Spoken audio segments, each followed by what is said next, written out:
प्यारे बच्चों, आप सभी लोगों का स्वागत है फिर से आज के एक और बेहतरीन क्लास में। जैसा कि आप सभी लोग जानते हैं कि जो बिहार पुलिस का न्यू वैकेंसी है वो वैकेंसी जारी हो गई है।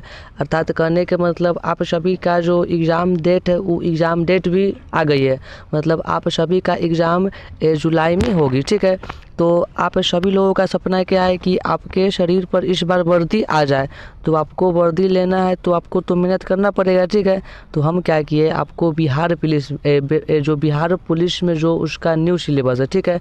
तो न्यू सिलेबस के अनुसार आपका क्लास स्टार्ट कर दिए। आपको प्रत्येक दिन हम चैप्टर वाइज क्लास करवाएंगे, ठीक है। तो आज का हमारा चैप्टर क्या है, पहले स्टार्ट कर दिए फिजिक्स, ठीक है। तो फिजिक्स का हम लोग आज करेंगे चैप्टर 1, ठीक है। चैप्टर 1 से आपके पेपर में जितना क्वेश्चन पूछेगा हम आपको उस सब क्वेश्चन को कवर करवा देंगे, ठीक है। मतलब इस क्लास को करने के बाद आपको फिजिक्स में मतलब साइंस के अंतर्गत जो फिजिक्स आता है उसमें चैप्टर 1 का काम हो जाएगा तमाम, ठीक है। बस आप क्लास को पूरा करिए, आपको संपूर्ण बातें समझ में आ जाएगी, ठीक है। उसके बाद हम आपको जितना जो हो गया जीके जीएस उसका भी आपको हम तैयारी करवा देंगे, ठीक है। मतलब बिहार पुलिस के प्रत्येक सब्जेक्ट की तैयारी आपको एक पूरा चैप्टर वाइज बिल्कुल फ्री में करवाएंगे, ठीक है। देखिए, मेरे पास भले डिजिटल बोर्ड नहीं है, ठीक है, लेकिन आपको हम कंटेंट में किसी भी प्रकार की कमी नहीं देंगे, ठीक है। क्योंकि हम जो है ये जो डाउनलोड किए पीडीएफ डाउनलोड किए टेक्स्ट बुक से, ठीक है। और टेक्स्ट बुक पर क्या होता है सर जी, 100% सही बात रहता है, ठीक है। तो हम लोग चलिए बिना देरी किए हुए करते क्लास को स्टार्ट। देखिए समझिए, हम लोग का फिजिक्स का सबसे पहला चैप्टर क्या है, तो मात्रक एवं मापन, ठीक है। वहाँ से आपके पेपर में 2 क्वेश्चन पूछेगा, ठीक है। मतलब ई क्लास को करने के बाद आपका 2 क्वेश्चन कन्फर्म हो जाएगा, ठीक है। देखिए समझिए, सबसे पहला क्वेश्चन नंबर 1 क्या कर रहा है, तो किलो वाट घंटा KWH किसकी इकाई, ठीक है। तो आपके पेपर में ये प्रश्न पूछ चुका है, ठीक है। मतलब किलो वाट घंटा या KWH किसकी इकाई, जब भी ऐसा बात बोलेगा सर जी तो ये किसका होता है इकाई, हम लोग क्या बोल देंगे, ऊर्जा का। क्या बोल देंगे, ऊर्जा का, ठीक है। मतलब किलो वाट घंटा किसका होता है इकाई, तो ऊर्जा का, ठीक है। तो आपको ये बातों को याद करना है, ठीक है। देखिए समझिए, अब हम आपके लिए क्या किए, मोस्ट इंपॉर्टेंट पॉइंट को लिख लिए। देखिए समझ नहीं आ रहा क्या कर रहा है, ये पॉइंट आपको एग्जाम में रामबाण साबित होगा। देखिए समझिए, सबसे पहले यहाँ पे क्या बोल रहा है, तो किलोवाट घंटा ऊर्जा की इकाई है। तो आपके पेपर में प्रश्न क्या पूछेगा किलोवाट घंटा किसकी इकाई है, हम लोग टिक क्या मार देंगे, ऊर्जा, ठीक है।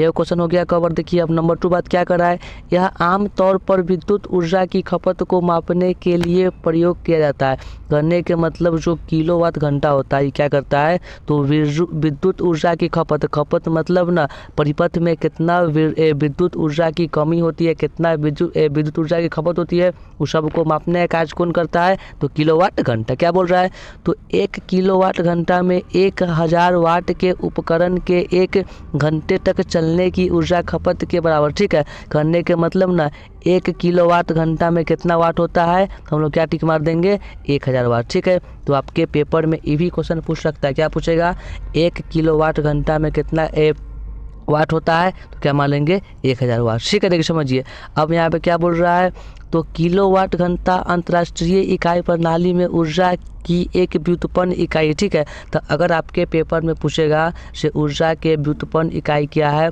तो आपको याद क्या रख लेना है, किलोवाट घंटा। क्लियर है, देखिए समझिए। अब आगे यहाँ पे क्या बोल रहा है, देखिए अगर हम लोग बात करते हैं ऊर्जा के, तो कार्य करने की क्षमता को ऊर्जा कहते हैं। तो अगर आपके पेपर में क्वेश्चन क्या पूछेगा, से कार्य करने की क्षमता को हम लोग क्या बोलते हैं, हम लोग क्या टिक मारेंगे, ऊर्जा, ठीक है।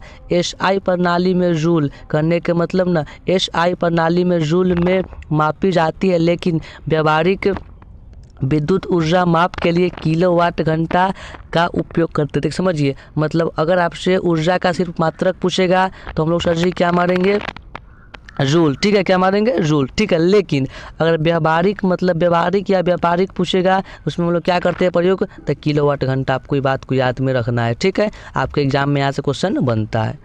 देखिए समझिए, हम लोग बात करते हैं शक्ति का, तो वह दर जिस पर ऊर्जा का उपयोग या स्थानांतरण होता है। देखिए शक्ति कहने का मतलब क्या होता है, से हम लोग परिपथ में ना जितना ऊर्जा की खपत करते हैं उसको हम लोग क्या बोलते हैं, शक्ति बोलते हैं, ठीक है। तो आपके पेपर में पूछेगा शक्ति का मात्रक क्या होता है, हम लोग क्या टिक मारेंगे, वाट, ठीक है। वाट में इसको हम लोग क्या करते हैं, मापते हैं, ठीक है। अब 1 वाट में सर जी कितना होता है, जूल पर सेकेंड, तो क्या बोलेंगे, 1 जूल प्रति सेकेंड। मतलब जो शक्ति का और मात्रक क्या होता है, तो जूल प्रति सेकेंड। आपको ये भी बात को दिमाग में बैठा के रखना है, ठीक है। देखिए समझिए, हम लोग बात करते हैं जूल का। तो जूल क्या होता है? ऊर्जा की एसआई इकाई। तो आपके पेपर में प्रश्न क्या पूछेगा? ऊर्जा के एसआई मात्रक क्या होता है? क्या टिक मारेंगे? जूल। 1 मीटर की दूरी पर 1 न्यूटन बल लगाने पर स्थानांतरण ऊर्जा के रूप में परिभाषित है। करने के मतलब 1 न्यूटन मीटर बराबर कितना होता है सर जी? तो 1 जूल। आपको ये बात को याद रखना है, ठीक है। देखिए समझिए, अब हम लोग यहाँ बात करते हैं विद्युत बिलिंग की। तो घरेलू विद्युत बिल आमतौर पर ऊर्जा की खपत को निर्धारित करने के लिए किलोवाट घंटे का उपयोग करता है। करने का मतलब जो हम लोगों के घर में जो बिलिंग वाला काम होता है तो उसमें जो है ना हम लोग उसको मापते हैं कथी में, मतलब जो बिल निकालने वाला आता है उसको कथी में मापता है? तो किलोवाट घंटा में, ठीक है। देखिए अब आपके पेपर में यहाँ से क्वेश्चन पूछता है, क्या पूछेगा? 1 किलोवाट घंटा में कितना जूल होता है? क्या याद रखना है? 3.6 गुने 10 के पावर 6 जूल, ठीक है। अगर आप एक क्वेश्चन से देखिए आप 10 क्वेश्चन सीख गए, ठीक है। आप इतना बात याद करते हैं मतलब तो आप समझिए ना कि आपको ई टॉपिक से जो भी क्वेश्चन पूछेगा उसका हम 100% लेते हैं गारंटी। आपका सिलेक्शन कन्फर्म होगा और आप क्वेश्चन को कर लीजिएगा। देखिए अब यहाँ पे 2 नंबर यहाँ पे क्वेश्चन क्या कर रहा है सर जी?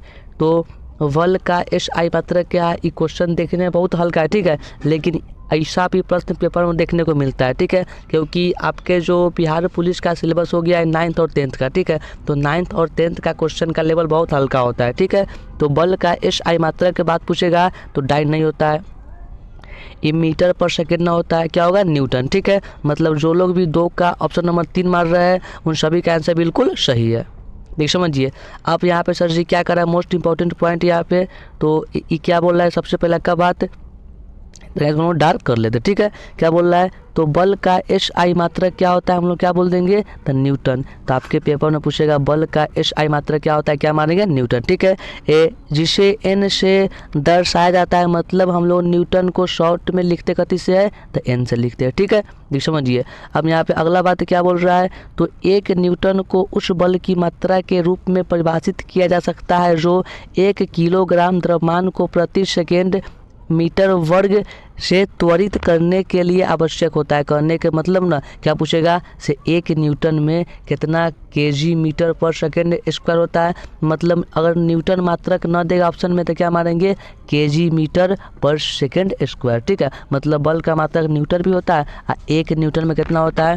तो 1 किलोग्राम मीटर पर सेकेंड स्क्वायर। आपकी बात को याद में रखना है, ठीक है। देख समझिए, अब यहाँ पे अगला बात क्या बोल रहा है?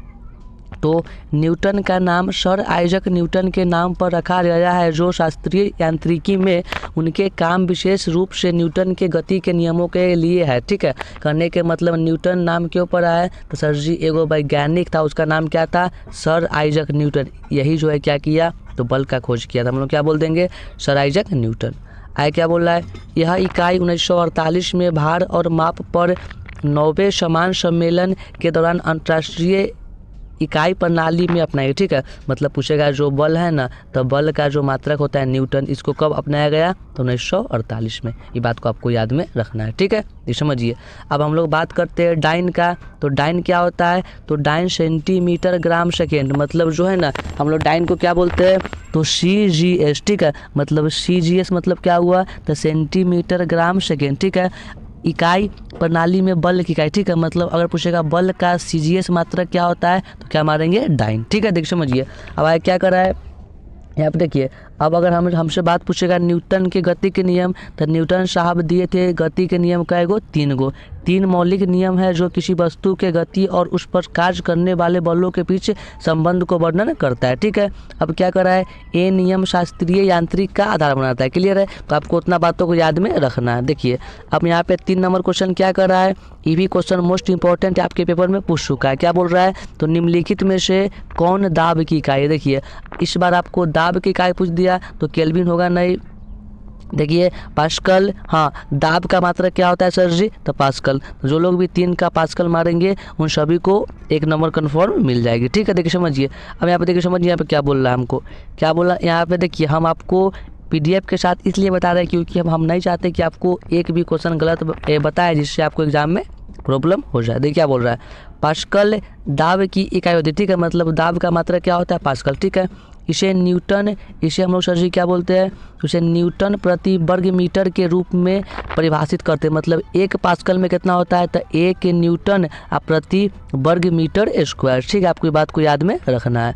अब आगे क्या बोल रहा है, इसका नाम फ्रांसीसी गणितज्ञ और फ्रांसीसी वैज्ञानिक ब्लेज पास्कल के नाम पर रखा गया। ठीक है, मतलब जो पास्कल जो नाम है वो कौन रखा सर जी, तो एगो वैज्ञानिक का नाम क्या था, ब्लेज पास्कल। ठीक है, ये बात आपको ध्यान में रखना है।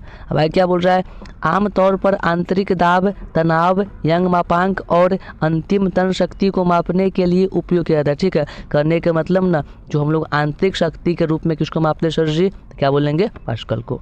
अब क्या बोल रहा है, रोजमर्रा के अनुप्रयोगों में किलो पास्कल का अक्सर उपयोग किया जाता है। मतलब जो हम लोग जो है ना अपना दैनिक जीवन में क्या करते हैं, तो यूज क्या करते हैं, तो करते हैं किलो पास्कल का। तो पेपर में प्रश्न क्या पूछेगा, रोजमर्रा के जीवन में आप किसका उपयोग करते हैं, हम लोग टिक क्या मारेंगे, किलो पास्कल। अब क्या बोल रहा है, 1 किलो पास्कल में सर जी क्या होता है, तो 1000 पास्कल। तो आपके पेपर में पूछेगा 1 किलो पास्कल में कितना पास्कल होता है, तो क्या टिक मारना है, 1000 पास्कल। क्लियर। देखिए अब क्या बोल रहा है, मौसम विज्ञान में वायुमंडलीय दाब अक्सर हेक्टोपास्कल में दिया जाता है। ठीक है, मतलब अगर मौसम विज्ञान के बारे में बात बोलेंगे तो वायुमंडलीय दाब के मापन के बात बोलेगा, इसको हम लोग कथी मापते हैं, क्या बोलेंगे, हेक्टोपास्कल। ठीक है, 1 हेक्टोपास्कल में कितना होता है पास्कल, तो 100 पास्कल। आपको बातों को ध्यान में रखना है।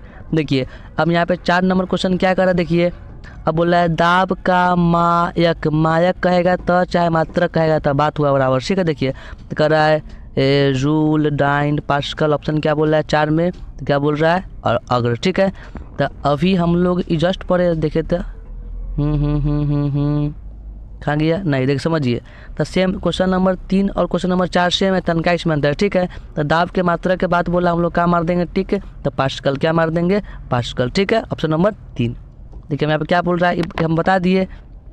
देखिए हाँ, आपको बता दिए दाब का इकाई क्या होता है, पास्कल। 1 पास्कल में कितना सही होता है, न्यूटन पर 1 पास्कल को 1 न्यूटन प्रति वर्ग मीटर स्क्वायर के रूप में परिभाषित करते हैं। उसके बाद दाब प्रति इकाई क्षेत्र में लगने वाले बल की एक माप होती है। अब P बराबर फार्मूला क्या होता है, तो F बटा में A। आपको ये बात को याद रखना है। ठीक है, देखिए समझिए।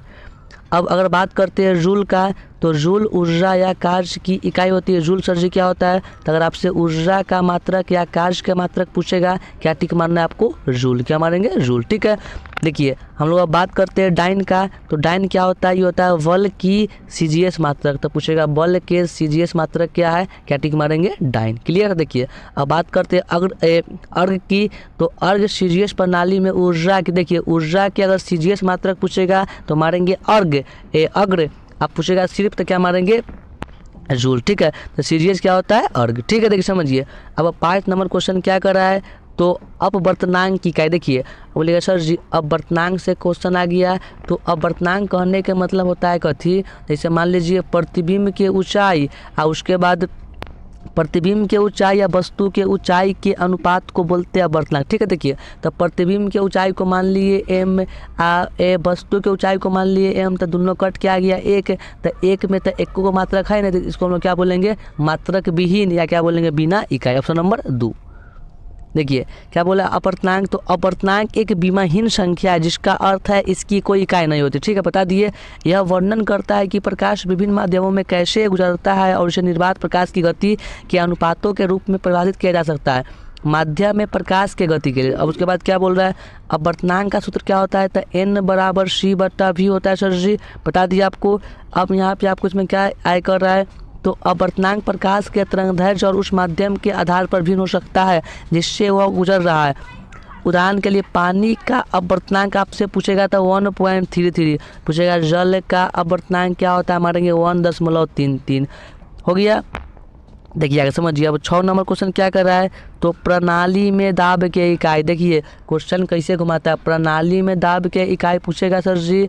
देखिए यहाँ पे ऑप्शन क्या बोल रहा है, तो कर रहा है न्यूटन, पास्कल, जूल, कर रहा है देखिए वाट। ठीक है, तो समझिए। तो हम लोग इसको काटेंगे। देखिए ऑप्शन बोलिए, न्यूटन तो होता है बल का, होगा नहीं, हाँ सर जी। पास्कल होता है दाब का, हो सकता है। जूल होता है कार्य का। ठीक है, उसके बाद ए हम लोग का चौथा ऑप्शन करती है, तो ये वाट किसका होता है, शक्ति का। किसका होता है, शक्ति का। क्लियर है। देखिए तब पूछा है दाब के प्रणाली कैसे पूछेगा, दाब का मतलब हम लोग क्या मार देंगे, तब पास्कल। Option number 2। देखिए अब क्या कर रहा है, दाब की एसआई इकाई पास्कल होता है। 1 पास्कल को 1 न्यूटन प्रति वर्ग मीटर के रूप में परिभाषित करते, बात आपको बता दिए। हाँ, पूछेगा दाब कौन राशि है, तो दाब एगो अदिश राशि। क्वेश्चन पूछेगा ये दाब कैसी राशि है, क्या टिक मारेंगे, अदिश। जो प्रति इकाई क्षेत्र में लगाए गए बल को मापता है, मतलब जो क्या होता है से प्रति इकाई मतलब जो है ना 1 मिनट में बल में कितना क्षेत्रफल लगा उसको मापने का कार्य कौन करता है, तो दाब करता है। अब क्या कर रहा है, पास्कल के अलावा दाब की सामान्य इकाइयों में वायुमंडलीय वार और टॉर शामिल है। मतलब पास्कल के अलावा इसका और मात्रक क्या है, तो क्या बोल देंगे, वार एंड टॉर। क्लियर है। देखिए अब क्या बोल रहा है, लेकिन पास्कल अंतर्राष्ट्रीय इकाई प्रणाली के मानक इकाई। क्लियर, ये बात आप जानते हैं। अब दाब माप विभिन्न क्षेत्रों जैसे मौसम विज्ञान, इंजीनियरिंग और द्रव यांत्रिक में महत्वपूर्ण है। देखिए बात करते हैं न्यूटन का, तो न्यूटन होता है बल का ऐसा इकाई। यह न्यूटन को 1 किलोग्राम द्रव्यमान को प्रति सेकंड वर्ग मीटर स्क्वायर से त्वरित करने के लिए आवश्यक बल के रूप में परिभाषित करता है। तो 1 न्यूटन में क्या होता है, 1 वर्ग मीटर क्या कर रहा है, नहीं देखिए 1 न्यूटन में क्या होता है सर जी, तो 1 किलोग्राम वर्ग मीटर स्क्वायर। यह बात आपको याद रखना है। देखिए जूल के बात बोलते हैं तो यह ऊर्जा की ऐसा इकाई होता है। 1 जूल वह ऊर्जा है जो एक न्यूटन बल द्वारा किसी वस्तु को 1 मीटर तक स्थानांतरित करता है। ठीक है, तो बस आपको बात याद क्या रखना है, आपसे पेपर में प्रश्न क्या पूछेगा, जो ऊर्जा का मात्रक क्या होता है, क्या मारेंगे, जूल। देखिए अब चुंबकीय ध्रुव प्रबलता के एसआई इकाई तो न्यूटन प्रति मीटर, ऑप्शन क्या बोल रहा है, एम्पियर प्रति मीटर। अब डी नंबर में क्या बोल रहा है सर जी, तो बोल रहा है टेस्ला। ठीक है, देखिए तो करने का मतलब आपसे जब भी चुंबकीय ध्रुव के मात्रक पूछेगा हम लोग क्या मार देंगे, तो एम्पियर मीटर। क्या होता है, एम्पियर मीटर। ठीक है, चुंबकीय ध्रुव का मात्रक क्या होता है, एम्पियर मीटर। देखिए समझिए यहाँ पे इसका एनालिसिस क्या बोल रहा है। चुंबकीय ध्रुव की शक्ति चुंबकीय बल के माप की है जो वो लगा सकता है। चुंबकीय ध्रुव की शक्ति की एसआई इकाई एम्पियर मीटर होता है। सर जी बता दिया आपको। इसे प्रति इकाई लंबाई चुंबकीय आघूर्ण के रूप में भी जाना जाता है। इसको हम लोग क्या बोलते हैं, तो जो प्रति इकाई लंबाई है ना, इसको क्या बोलते हैं, चुंबकीय आघूर्ण। अब चुंबकीय ध्रुव शक्ति स्थिर चुंबक के में एक मौलिक अवधारणा है, ये बात उतना इम्पोर्टेंट नहीं है, एक समझिए यहाँ पे। देखिए हाँ, अब बात करते हैं चुंबकीय क्षेत्र की, तो चुंबकीय क्षेत्र एक सदिश क्षेत्र है। तो पूछेगा चुंबकीय क्षेत्र कैसन राशि है, क्या मारेंगे, सदिश। जो गतिमान विद्युत आवेश, विद्युत धाराओं और चुंबकीय पदार्थों पर चुंबकीय प्रभाव का वर्णन करता है, इसका एसआई इकाई टेस्ला होता है। तो आपको याद क्या रखना है, चुंबकीय क्षेत्र का एसआई मात्रा क्या होता है, क्या मारेंगे, टेस्ला। क्या मारेंगे, टेस्ला। ठीक है, देख समझिए। अब चुंबकीय आघूर्ण के बात बोलते हैं तो ई भी एगो सदिश राशि है। ठीक है, इसका एसआई इकाई क्या होता है, एम्पियर मीटर स्क्वायर। ठीक है, एम्पियर मीटर स्क्वायर याद रखिए, एम्पियर मीटर स्क्वायर। देखिए अब 8 नंबर क्वेश्चन क्या कर रहा है, तो निम्नलिखित में से किन 2 राशियों की विमाएँ समान है। देखिए आपको दिया 4 गो ऑप्शन, कार्य और बल आघूर्ण, शक्ति और जड़त्व आघूर्ण। अब क्या कर रहा है, कार्य और कोणीय विस्थापन। डी में क्या कर रहा है सर जी, शक्ति और वृत्ताकार त्रिज्या। अब जो है ना सर जी क्या होता है, तो जो होता है कार्य और बल आघूर्ण, इसका बीमा क्या होता है, सेम होता है। ठीक है, देखिए अब क्या बोला है, ऑप्शन आया हम लोगों का। कार्य और बल आघूर्ण की बीमा समान होती है जो ऊर्जा या बल के गुना के दूरी होती है। ठीक है, देखिए अब कार्य और ऊर्जा का बीमा क्या होता है, तो m के पावर 1 l के पावर 2 और t के पावर -2। तो अगर आपके पेपर में पूछा है क्वेश्चन से कार्य का बीमा क्या होता है, तो m के पावर 1 l के पावर 2 और t के पावर -2 मार देंगे। ठीक है, बल आघूर्ण का पूछेगा यही मार देंगे। अब क्या कर रहा है, तो बल आघूर्ण की भी बीमा यही होती है। दोनों राशियों को जूल या न्यूटन मीटर में मापा जाता है। मतलब आपसे अगर कार्य या बल आघूर्ण के मात्रक पूछेगा तो क्या बोलेंगे, जूल या न्यूटन प्रति मीटर स्क्वायर। क्लियर, देख समझ अब क्या बोल रहा है। तो एक कार्य, तो कार्य को ऊर्जा के स्थानांतरण के रूप में परिभाषित किया जाता है जो तब तक होता है जब किसी दूरी पर बल लगाया जाता है। ठीक है, देखिए अब सर जी आपको कार्य के एसआई प्रणाली में एसआई मात्रक पूछेगा, क्या पूछेंगे, 1 जूल। 1 जूल में क्या होता है, 1 न्यूटन मीटर। अब क्या कर रहा है, तो कार्य, तो कार्य के फॉर्मूला क्या होता है, बल गुने दूरी गुने कॉस थीटा। तो पूछता है कार्य बराबर क्या होता है, क्या मारेंगे, तो बल गुने दूरी या गुने में कॉस थीटा। देखिए अब 9 नंबर क्वेश्चन क्या कर रहा है, एक खगोलीय इकाई क्या है? तो खगोलीय इकाई की बात हमसे पूछेगा। देखो ऑप्शन क्या बोल रहा है, तो पृथ्वी और सूर्य के बीच औसत दूरी, प्रकाश द्वारा 6 महीने में तय की गई औसत दूरी। अब सी सर जी क्या बोल रहा है 3 नंबर, तो एक वर्ष में प्रकाश द्वारा तय की गई दूरी। उसके बाद क्या बोल रहा है, एक वर्ष में पृथ्वी द्वारा तय की गई औसत दूरी। देख समझिए, तो जब भी आपसे बात बोलेगा खगोलीय इकाई के, तो क्या होता है, पृथ्वी और सूर्य के बीच के औसत दूरी को हम लोग क्या बोलते हैं, खगोलीय इकाई। Option number 1। देखिए यहाँ पे हम लोग क्या बोल रहा है, तो एक खगोलीय इकाई पृथ्वी और सूर्य के बीच की औसत दूरी के रूप में होता है परिभाषित। यह लगभग 194.6 मिलियन किलोमीटर या लगभग 93 मिलियन है। मतलब जो सर जी होता है ना कथी, तो पृथ्वी और सूर्य के बीच की औसत दूरी कितना है, तो 149.6 मिलियन किलोमीटर, या क्या बोल देंगे 93 मिलियन मील। आपको क्या याद रखना है, 149.6 मिलियन किलोमीटर या 93 मिलियन मील। ये बात आपको नोट कर लीजिए। देखिए समझिए, अब क्या बोल रहा है, तो AU खगोल विज्ञान में उपयोग की जाने वाली माप के एक सुविधाजनक इकाई है जो हमारे सौर मंडल के भीतर दूरियों को, ठीक है, मतलब जो AU है ना, क्या बोलता है, तो सौर मंडल के बीच के दूरी को मापने का कार्य करता है। अब आए क्या बोल रहा है, ये देखिए यहाँ पे क्या बोल रहा है, यह पृथ्वी से सूर्य के दूरी के सापेक्ष ग्रहों और अन्य खगोलीय पिंडों की दूरियों को व्यक्त करने की तुलना में मदद करता है। अब क्या बोल रहा है, खगोलीय इकाई की अवधारणा को पहली बार 20वीं शताब्दी के शुरुआत में अंतर्राष्ट्रीय खगोलीय संघ द्वारा पेश किया गया, ठीक है, मतलब जो खगोलीय इकाई है इसको कब पेश किया गया, तो 20वीं शताब्दी में। देखिए अब हम लोगों का 10 नंबर क्वेश्चन क्या कर रहा है, तो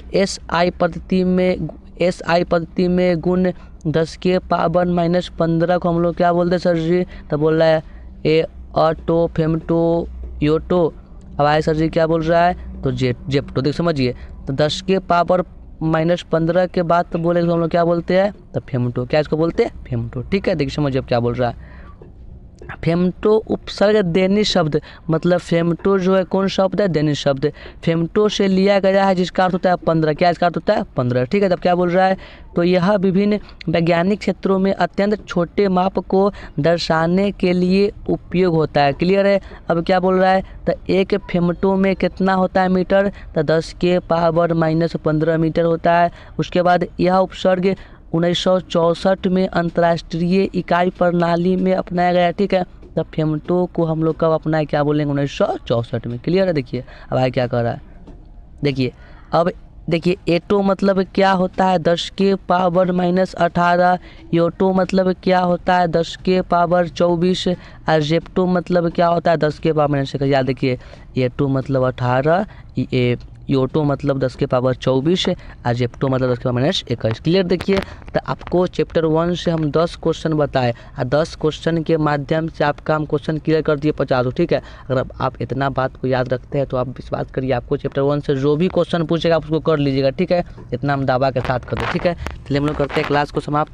अगर आपको क्लास अच्छा लगा वो लाइक करिएगा। ठीक है, और आप चाह रहे हैं कि आप बिहार पुलिस के लिए सब विषय की तैयारी बिल्कुल टॉपिक वाइज और फ्री में कर पाए, तो आप क्या करिए, अपना राय हमको दीजिए कमेंट में, हम आपके लिए कंटेंट बनाएंगे और आपको सफलता दिलवाएंगे। ठीक है, चलिए करते हैं क्लास को समाप्त। सभी को नमस्कार, धन्यवाद।